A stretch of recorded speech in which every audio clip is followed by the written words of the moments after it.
The root cause of the quitter isn't that you can't do 100 push-ups. You can train anybody to do that. The root cause of the quitter is when you get in hell, you can't process it. It's too much to process because your mind starts going back to the real reality of like, I'm not ready. I'm not good enough. It's not trained. So I started training this, realizing that the only thing that makes me quit is not the muscle fatigue, it's the mental fatigue that makes me quit everything in life. So I became a practitioner of the mind. The mind's a very powerful thing. It has a tactical advantage over you all the time. It knows your fears, it knows your insecurities, it knows where you don't want to go. So it will guide you away from that. And that's why the mind will always win until you reprogram it. It will always win until you fucking reprogram it. Because the mind controls you. Why is that? It's your fucking mind. It's your mind. Because all those things that happen to you in your life, all those bad things, all those things that you blame other people for, they're now yours to own. You got to figure out a way to reprogram your mind to get outside the box. What would your life be like if you decided not to care what people thought of you? What would your life be like if you decided to give up some of your fears? What would your life be like if you decided to become courageous? The single most determining factor of the quality of your life is predicated upon your mindset. You're going to be attacked, betrayed, exposed, and humiliated. Life is going to break you, and it's going to see how bad you really want it. That's the moment when you are truly alone. And what will you do then? Can you summon the will to fight on through all the pain and rise again? When you want to become a diamond, your whole attitude change, your whole mindset, your thinking, your relationships, the decisions that you make, how you spend your time, your energy, all of it changes. See, this is something that you can't be in this business. This business has to be in you. You have control over your mind. You just have to assert it. Weakness doesn't get a vote. Laziness doesn't get a vote. Sadness doesn't get a vote. You can suffer, or you can choose to do whatever you need to do to liberate yourself, whatever you need to do to reinvent yourself, whatever you need to do to overcome whatever you are stuck in right now. I'm better than I was when I went down. It was good for me that I've been afflicted. I'm better for it. I didn't like it, but I'm better for it. I couldn't see down there, but I'm better for it. See, I was planted in a dark place, but I'm better for it. Every time you go through something dark and you can't see your way out, remember you've been planted, not been buried. I'm not buried in this mess. I'm planted in it. I'm planted in it. And if I'm planted in it, expect me to come back up again. In life, you have a critical option. You can take a stand in your life, or you can follow the crowd. See, people who follow the crowd, their lives are not focused. They're not immersed in anything. People who take a stand, they're living a life that has some power, a life of achievement, a life that has some meaning. People that are taking a stand in life, they are consciously involved in a process to design a life of substance. People who are following the crowd, these are people that they're just doing what everybody else is doing. So that's a crowded road over there.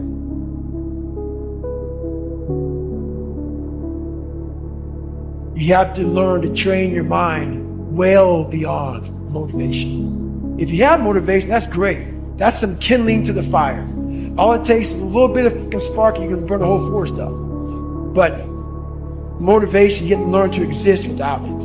You have to be your best self when you're least motivated. And that's the tricky part about all that shit. Motivation is just a word. You have to have these different things in your mind on where you want to go to know that motivation is not going to get you there. Every day I demand more from myself than anybody else could humanly expect. I'm not competing with somebody else. I'm competing with what I'm capable of. My number one competition is me. It's always you versus you. You got to be the one to get up every morning, be disciplined, put in the consistent daily hard work. because that gains success. But see, when you discover the truth of this goodness, this power that you have within you, that truth will set you free from ever being a victim in life.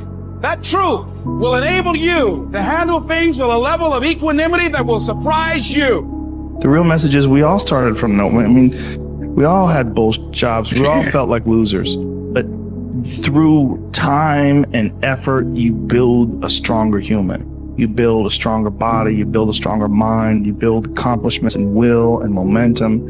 And then you look back and you go, hey man, I'm not washing tables anymore. The future belongs to the risk takers, not the security seekers. Life is perverse in the sense that the more you seek security, the less of it you have. But the more you seek opportunity, the more likely it is that you will achieve the security that you desire. Whenever you feel fear or anxiety and you need to bolster your courage to persist in the face of obstacles and setbacks, switch your attention to your goals. Create a clear mental picture of the person that you would like to be, performing the way you would like to perform. There is nothing wrong with thoughts of fear as long as you temper them with thoughts of courage and self-reliance. Whatever you dwell upon grows, so be careful.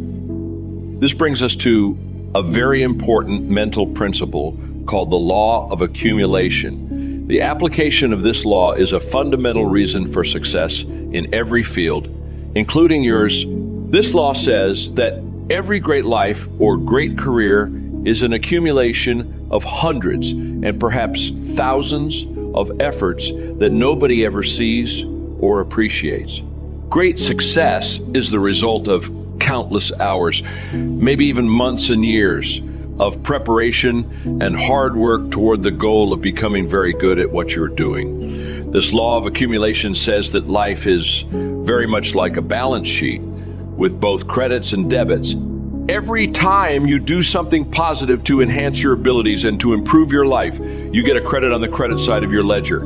Each time you waste your time or neglect to take advantage of an opportunity to learn and grow, you get a debit on the debit side of your ledger. Here's the key. Everything counts. Everything that you do or fail to do is written down and totaled up on your balance sheet. Everything that you do or fail to do counts in some way. Nothing is neutral. Everything is either moving you toward a better life or moving you away from it. Everything counts. A successful, happy, self-confident person is an individual who has consciously and deliberately built up a lot of credits on his or her balance sheet. An unhappy, negative, or insecure person is a person who has a lot of debits on his or her balance sheet. Because the only things that count are your actions. It seems that every positive and constructive action you engage in adds up and increases your levels of self-confidence and self-esteem. Perhaps the most important corollary of the law of accumulation is what is called the law of incremental improvement. This is really the law that explains how you move from wherever you are to the top of your field. This is the law that explains all great success in America or anywhere else in the world. This law simply states that a person becomes good at his or her chosen field by improving incrementally, continuously, over a long period of time. The most successful people are long-term thinkers. They look into the future as far as they can to determine the kind of people they want to become and the goals they want to achieve. They then come back to the present and determine the things that they will have to do or not do to achieve their desired futures. This practice of long-term thinking applies to work, career, marriage, relationships, money, and personal conduct. Successful people make sure that everything they do in the short term is consistent with where they want to end up in the long term. They practice self-discipline at all times. You see, this willingness to sacrifice in people who spend many hours and even years preparing, studying, and upgrading their skills to make themselves more valuable so that they can have a better life in the future rather than spending most of their time socializing and having fun in the present. Your ability to think, plan, and work hard in the short term, and to Discipline yourself to do what is right and necessary before you do what is fun and easy is the key to creating a wonderful future for yourself. Your ability to think long-term is a developed skill. As you get better at it, you become more able to predict with increasing accuracy what is likely to happen to you in the future as the result of your actions in the present. This is a quality of the superior thinker. The common denominator of success was that successful people make a habit of doing the things that unsuccessful people don't like to do. And what were these things? It turned out that the things that successful people don't like to do are the same things that failures don't like to do either. But successful people do them anyway because they know that this is the price they have to pay if they want to enjoy greater success and rewards in the future. Successful people are more concerned with pleasing results, whereas failures were more concerned about pleasing methods. Successful, happy people were more concerned with the positive, long-term consequences of their behaviors, whereas unsuccessful people were more concerned with personal enjoyment and immediate gratification. The top people were those who were more concerned with activities that were goal-achieving, whereas average people were more concerned with activities that were tension-relieving. Answer this question now. Are the events in your life happening to you or happening for you? People have enormous capabilities beyond what's commonly thought to be possible. The power to tap into our unlimited potential is directly connected to how we define reality, how we view ourselves, and what believe we can achieve. No matter what is now or will occur, you can choose, right this moment, more empowering meanings for everything in your life. You hold the power to create a new world for yourself and those you care about. The mind shift is simple but profound. Is this the end of something wonderful or the beginning of something unpleasant? Are you being punished for your failure or rewarded for your success? The minute you decide to focus on something, you assign it a meaning and infuse it with feeling. How you define an event produces emotion and determines your inner feeling state going forward.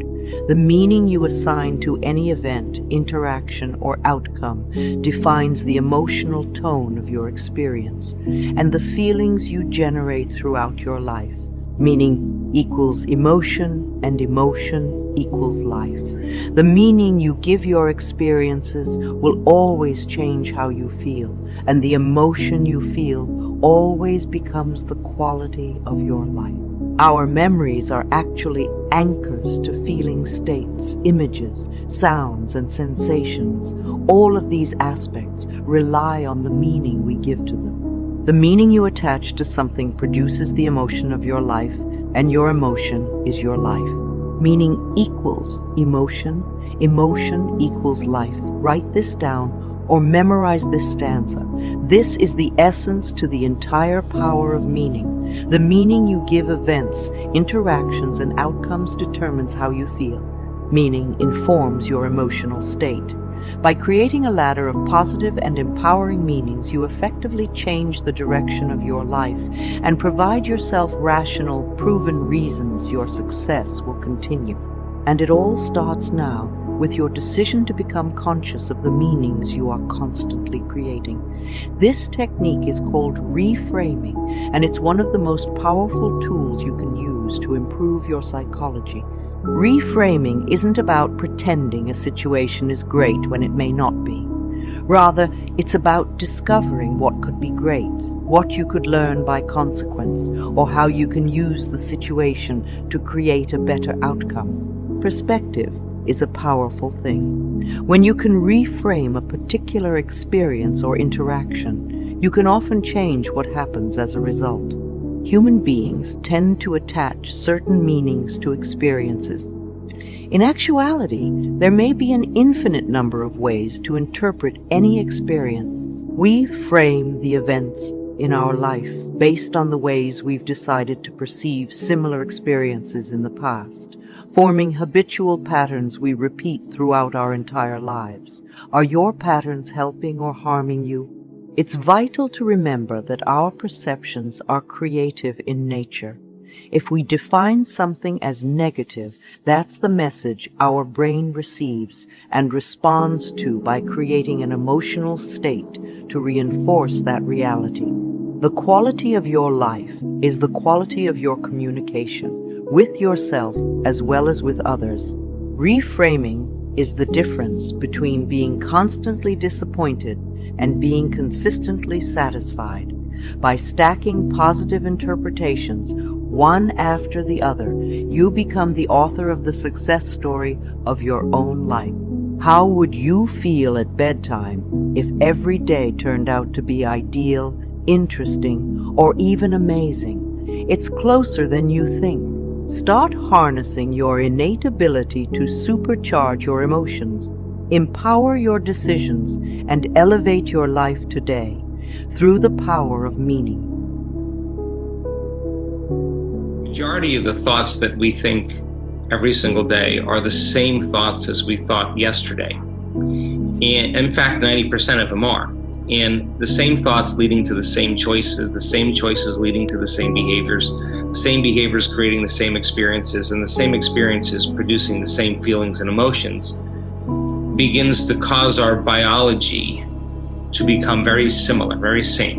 And the repetition of that and firing and wiring then creates automatic programs in the brain and body. And 95% of who we are is a state of unconscious or subconscious programs where we've done something so many times that the body now can actually do it automatically without the conscious mind. If you truly wanted to change and you understood that your personality creates your personal reality, and your personality is made up of how you think, how you act, and how you feel. And the present personality who's listening to this call has created the present personal reality called their life. That means if they wanted to create a new personal reality, a new life, they would have to begin to change their personality. They'd have to change themselves. And most people then try to create a new personal reality as the same personality. It doesn't work.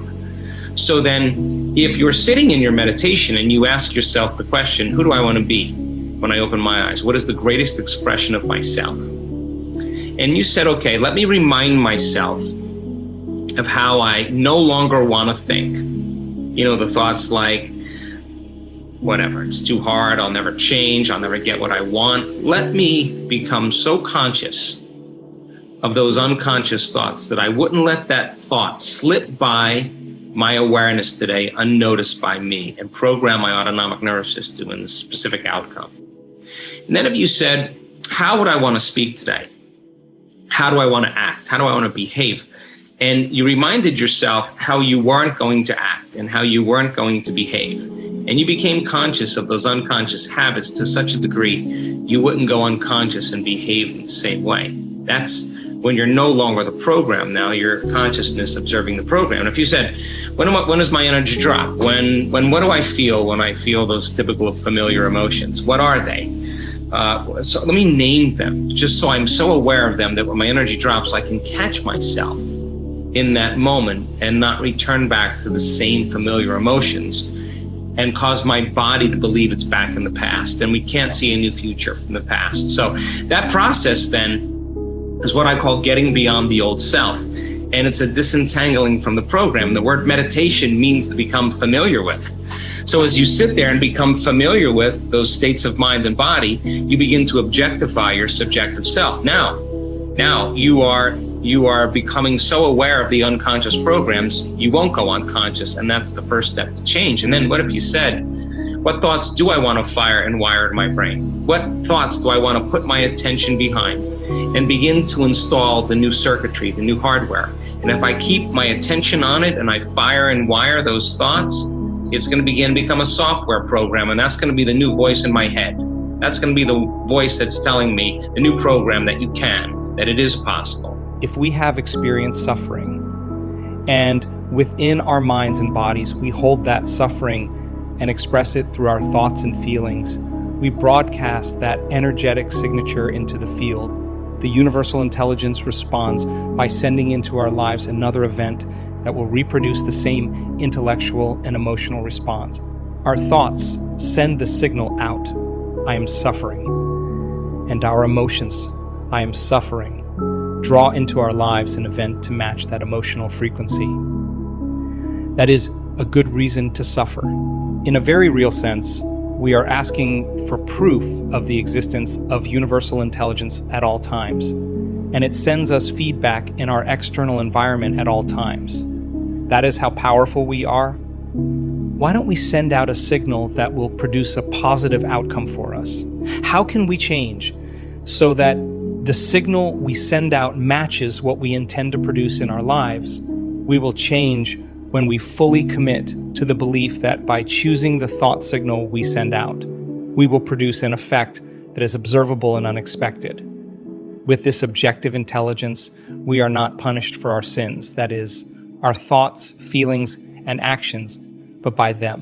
When we project into the field a signal based on the thoughts and feelings such as suffering produced by some undesirable experience in our past, is it any wonder that the field responds in the same negative way?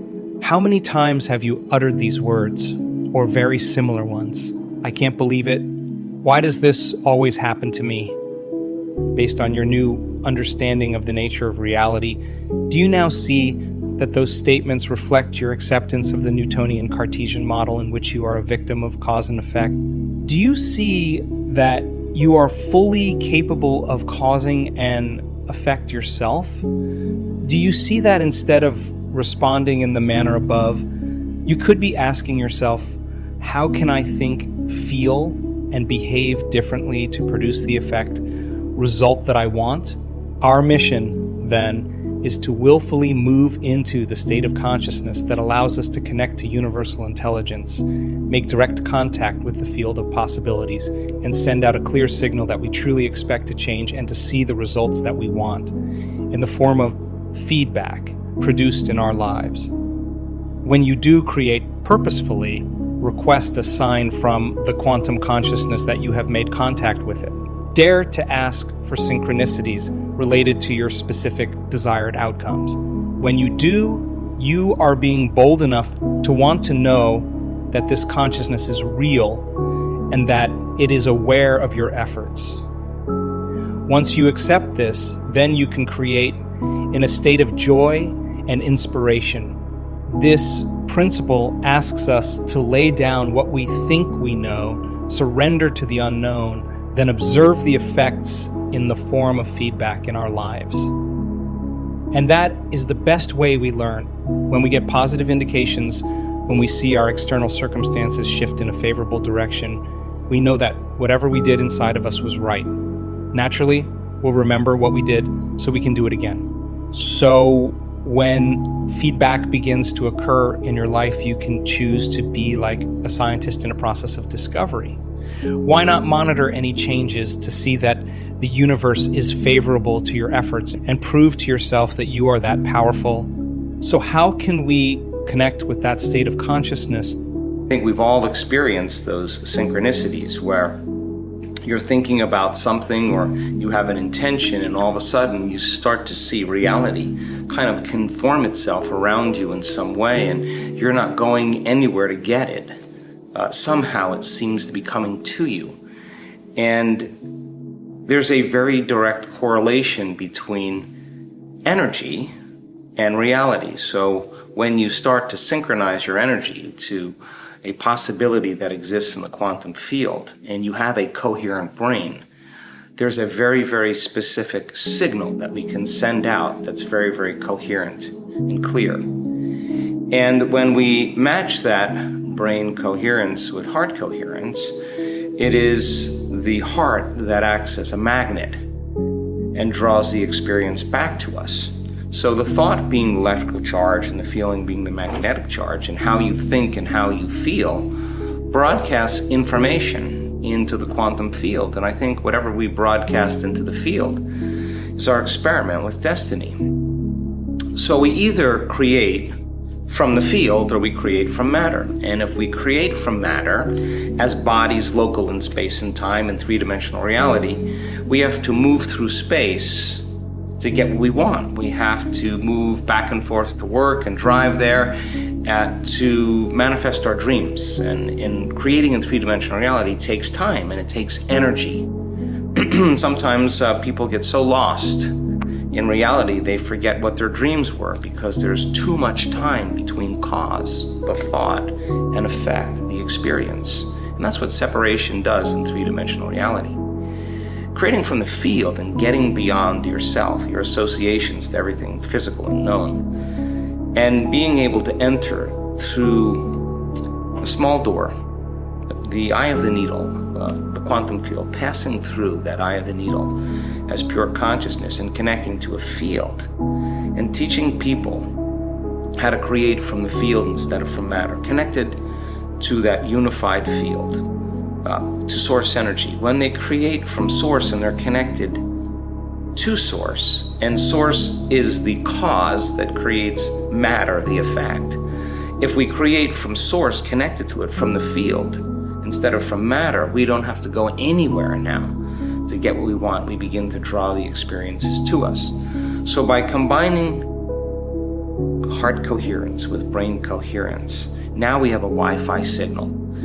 And all we have to do is synchronize our energy to some intention with some emotion and tune in to the energy of the future. And the longer you're conscious of this energy, the more you draw your future to you. And if you keep practicing it every day, it's going to become familiar to you. And all of a sudden, that will be your natural energy. And when you change your energy, you change your life. And the more coherent the signatures electromagnetically, the more refined the experience we have. The quantum model demands that our understanding of reality not be based on our senses. Quantum physics is nonsense. In the process of creating future reality via the quantum model, our senses should be the last to experience what the mind has created. The very last thing we experience is sensory feedback. Why? The quantum is a multi-dimensional reality that exists beyond your senses, in a realm where there is no body, no thing, no time. Thus, to move into that domain and create from that paradigm, you'll need to forget about your body for a little while. You'll also have to temporarily shift your awareness away from your external environment. All those things that you identify with in your life, your spouse, your kids, your possessions, and your problems are all part of your identity. Through them, you identify with the outer world. And finally, you'll have to lose track of linear time. That is, in the moment when you are intentionally observing a potential future experience, you will have to be so present that your mind no longer vacillates between memories of the past and expectations of a same as usual future.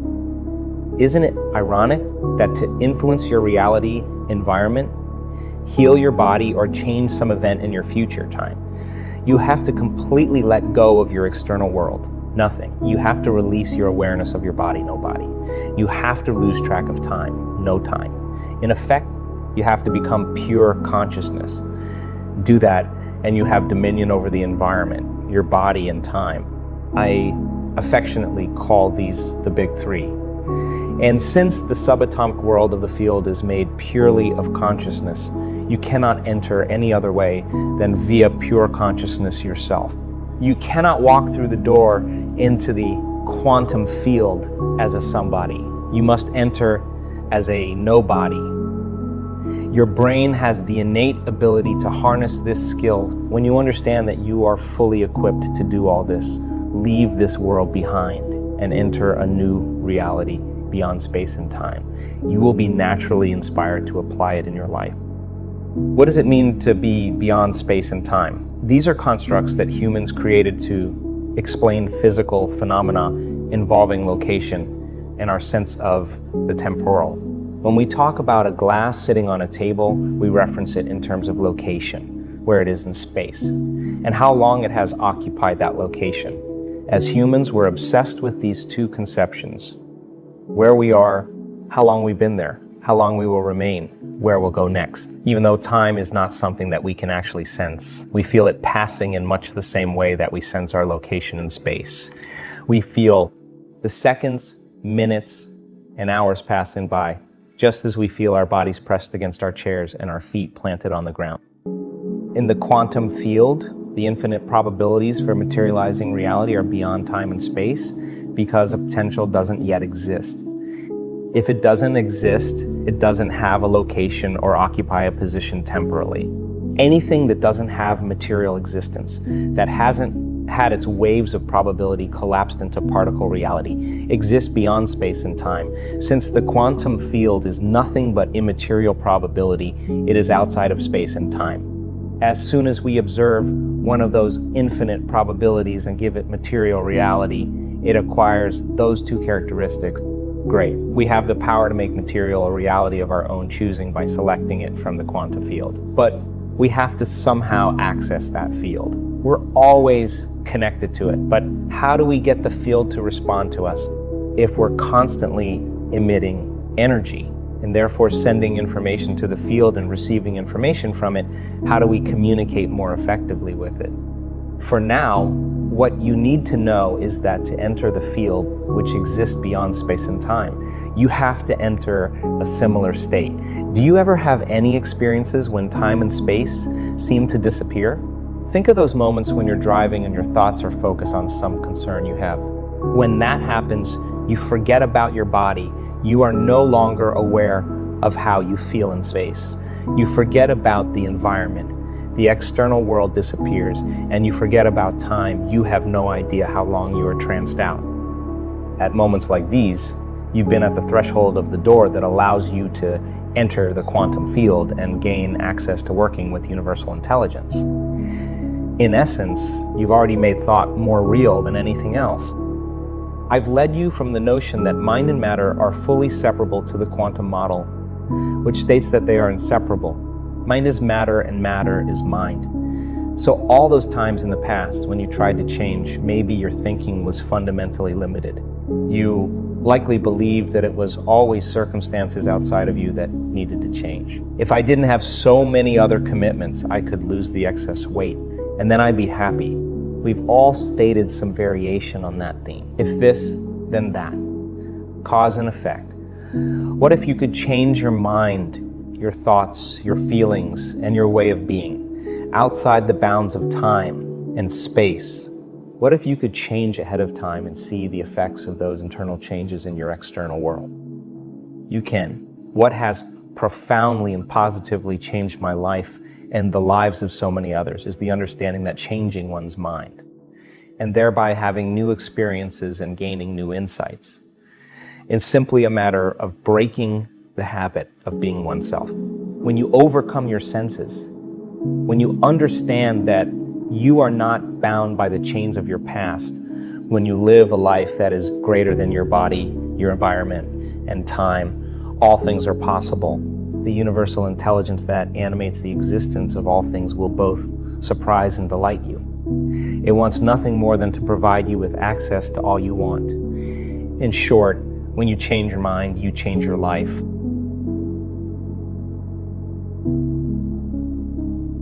Most people, they get a job, they look around, they see how everybody else is doing their work, and they start doing it the same way. They should stop and think, I wonder if any of these people know what they're doing. You know, is there a better way to do it? But don't we have a need to fit in? I mean, we don't want to stand out. We don't want to get fired. We don't want to make waves. Exactly. Just fall into line. You know, take a number. Be like everybody around. You know, that'd be great in the animal kingdom. But human beings aren't supposed to live that way. I think we should make a few waves. We should maybe stand out, be different. Not for the sake of being different, but because we are different. We all think different thoughts. And I believe we should start to think and build images in our mind of what we'd like to do and then set out and do it. The greatest ability that God has given humankind above the animals is the ability to choose. A dog can't be anything but a dog.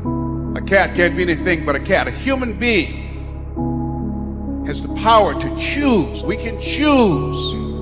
And I'm asking you, what do you see in the future for you? What brought you here today? What caused you to get up? What is it that you're looking for?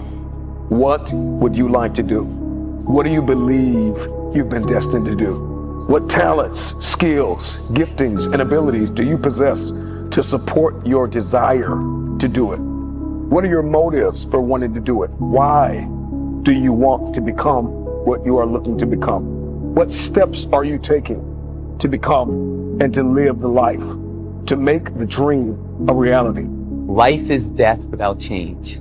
Are you willing to make a change in your life, to realize a dream, to fulfill what's in your mind, what you can visualize as your life? And are you willing to put the sweat equity, the time, the persistency that it takes, not on your timetable, but on fate's timetable? If you are, then you have to educate yourself in whatever that subject matter is. Every day, do something that moves you toward that goal, that keeps that goal alive and in sight and in focus. However small or insignificant that step might seem, take it. Do it. Make it happen. Because that goal isn't going to achieve itself. Get better. There isn't any of us that can't get better. So turn on this whole idea of personal development and personal growth. That was what my teacher shared with me to change my life. Starting a few steps from here at that convention. I'm telling you, for things to get better, you got to get better. Don't ask for it to change out there. Ask for you to change here. Don't ask for a more favorable wind. We call that naive. Don't ask for better seed, better soil. This is the only planet you got. Just ask that you can get wiser and stronger and better and be able to take care of your own responsibilities. Get better. We bitch about everything in life, but we do nothing about it. Very few people do anything about it. I'm fat, I'm out of shape. All these things. What the are you doing about it? You gotta take action in your life. You gotta stop bitching. You gotta start find a solution to your problem. Don't be the problem. Take action. For every action, there's an opposite reaction. If all you do is bitch, nothing's gonna happen in your life. Take action, take control, stay hard. Compare yourself to who you were yesterday, not to who someone else is today. Because you need to have a hierarchy of improvement. You need to be aiming for something. And that means you're going to be lesser than people who've already attained along that dimension. So the question is, who should you defeat in the final analysis? And the answer is, you should defeat your former self. You should be constantly trying to do that. And you're the right control for yourself too, because you're the one who's had all your advantages and disadvantages.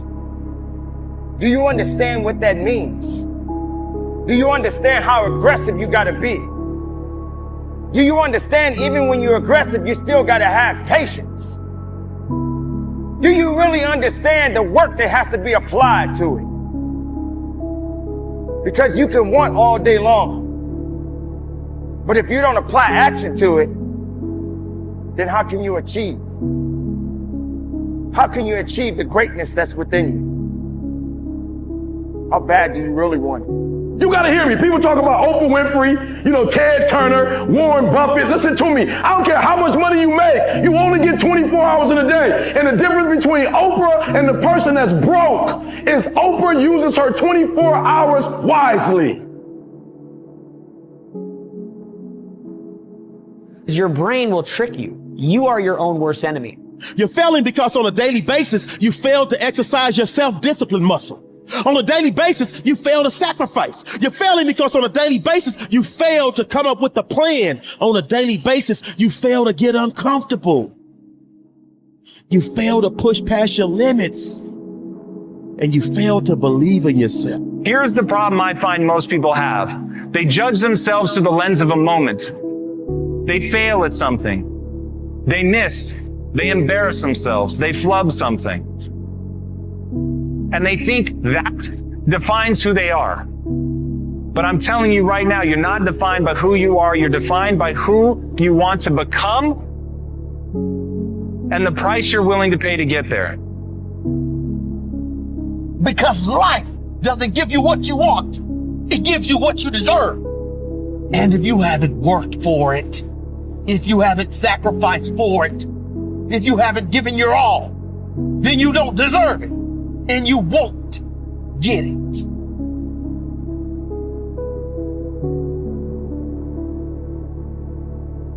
The future belongs to the risk takers, not the security seekers. Life is perverse in the sense that the more you seek security, the less of it you have.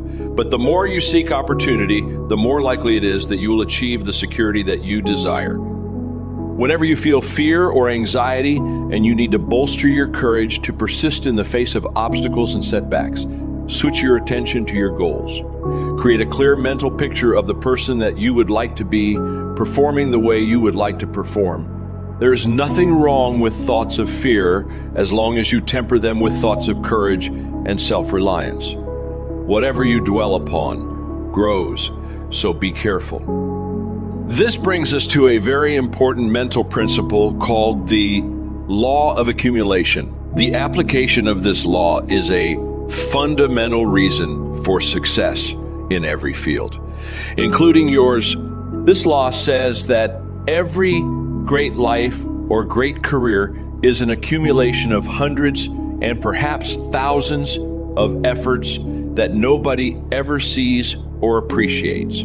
Great success is the result of countless hours, maybe even months and years, of preparation and hard work toward the goal of becoming very good at what you are doing. This law of accumulation says that life is very much like a balance sheet with both credits and debits. Every time you do something positive to enhance your abilities and to improve your life, you get a credit on the credit side of your ledger. Each time you waste your time or neglect to take advantage of an opportunity to learn and grow, you get a debit on the debit side of your ledger. Here's the key. Everything counts. Everything that you do or fail to do is written down and totaled up on your balance sheet. Everything that you do or fail to do counts in some way. Nothing is neutral. Everything is either moving you toward a better life or moving you away from it. Everything counts. Successful, happy, self-confident person is an individual who has consciously and deliberately built up a lot of credits on his or her balance sheet. An unhappy, negative, or insecure person is a person who has a lot of debits on his or her balance sheet. Because the only things that count are your actions, it seems that every positive and constructive action you engage in adds up and increases your levels of self-confidence and self-esteem. The law of incremental improvement, perhaps the most important corollary of the law of accumulation, is what is called the law of incremental improvement. This is really the law that explains how you move from wherever you are to the top of your field. This is the law that explains all great success in America or anywhere else in the world. This law simply states that a person becomes good at his or her chosen field by improving incrementally, continuously, over a long period of time. The development of the unshakable self-development will open up such possibilities for you as you cannot now imagine. You will be able to dream bigger dreams, set bigger goals, make greater commitments, and plunge into life more wholeheartedly than you ever have before. Self-confidence is the hinge on which the gate of individual achievement turns. When your self-confidence becomes unlimited, you will be able to realize more of your potential than you could under any other circumstances. More than 2,000 years ago, Aristotle wrote that happiness is a condition. It is not something that is achieved by pursuing it directly, but rather comes as a result of our engaging in purposeful activities. We develop the confidence to tackle larger goals by applying our energies to the accomplishment of smaller goals.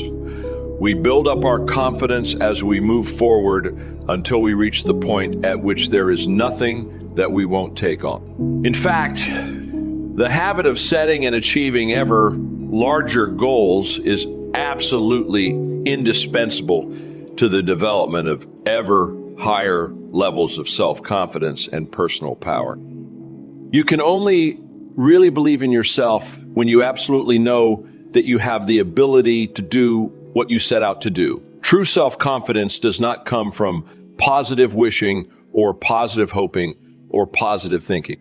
It comes from positive knowing based on having proven to yourself over and over again that you have what it takes to get from wherever you are to wherever you want to go. Self-confidence is a state of mind.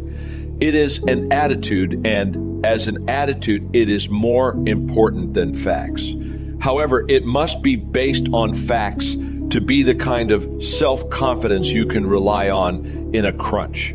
Your job is to do whatever it takes to convince yourself in your heart that you are absolutely unstoppable and that you can achieve anything that you put your mind to. If self-confidence is an attitude of mind, it is based on mental principles and mental laws, foremost of which is thought is creative.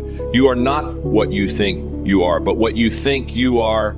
As you systematically and deliberately change your thinking about yourself, your outer reality changes to conform with it. Your thoughts create your life, including and especially your thoughts with regard to your feelings of self-confidence. The reason that goals are so important is because of these mental laws, the consequences of which are inevitable and inescapable. You are happy and successful to the degree to which you conform your life and your thinking to these laws and live in harmony with them. The first law, which we have already discussed, is the law of cause and effect. This law is so simple and powerful that you need to remind yourself of it all the time. Everything that happens in your life, success or failure, wealth or poverty, health or illness, happiness or unhappiness, self-confidence or insecurity, are all subject to this law. The Bible teaches this basic law as the principle of sowing and reaping. It says that whatsoever a man soweth, that also shall he reap. This especially refers to the thoughts you think. If you sow positive, optimistic, uplifting thoughts in your mind, you will reap positive, optimistic, uplifting events and experiences in your life. It cannot be otherwise. If you sow clear goals and objectives in your mind, you will reap clear results and rewards in your outer life. Every time you reach the next level, you grow. And every time you grow, your potential changes.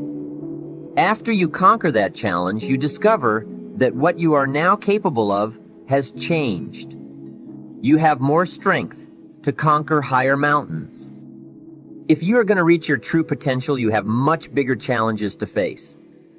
There's an unlimited amount of mountains to climb because your growth is unlimited. And because your growth is unlimited, that means your potential is also unlimited. It's never ending, a never-ending journey of growth and expansion. Your growth is unlimited in every area. What can I do now to make those changes so I can reach the next level in my health? Because the new energy I will get from better health is going to help me get to the next level in other areas as well. What can I learn or commit to now to make that area of my life better? Can my mental health and self-image be better? What can I work on every day to make sure my inner talk and sense of self is better? Because the better I feel about me, the better I am going to show up in this world. When I get to the end of my life, I want to know for sure I left nothing on the table. I want to know I gave my heart and soul to reach my truest potential. I want to know I did all I could to carve out the greatest version of me.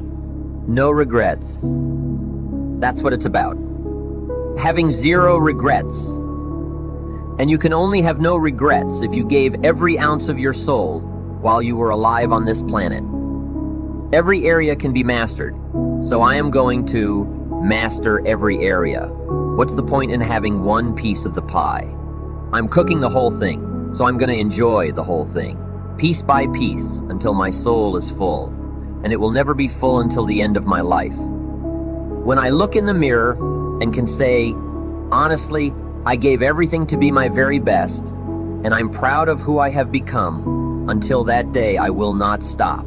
I want to know what my life would be like if I just gave everything I have for my goals and dreams. Not just one day, every day. What if I got better every day? Not just one day, a new piece of knowledge I could use to benefit my future. How great could I become? Ask yourself that question. How great could I become? What areas of my life could be the very best they have ever been? What could I commit to right now to make absolutely sure I am pushing for my highest potential I want you to make that commitment today. Do whatever you must do to ensure you get to the end with no regrets.